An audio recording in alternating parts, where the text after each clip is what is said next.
self-love isn't necessarily pretty. Self-love isn't necessarily pretty. For the most part, self-love will not look or feel good. Self-love is not in the fancy clothes, it's not in the perfectly curated Instagram pictures, it's not in the aesthetic skincare routine, it's not in a bunch of flower petals floating in your bath water. Self-love goes deeper than that. Truly loving yourself comes from a place of sacrifice and discipline. It comes from a place of raw pain, putting yourself out there, pushing yourself out of your comfort zone. In fact, removing the false sense of comfort that you may have grown used to. Loving yourself a lot of times will look like you saying no. Loving yourself a lot of times will look like you delaying gratification. Loving yourself a lot of times will look like you denying yourself.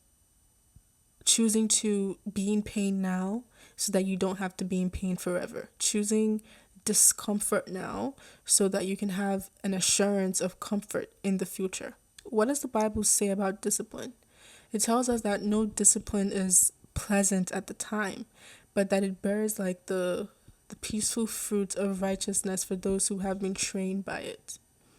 So I think what we find pretty or what we find pleasing to the eye are the fruits of self-love, not the actual process towards loving yourself. Like, we like the after effects, we like what it looks like when everything is done and ready. But for the most part, loving yourself will look painful.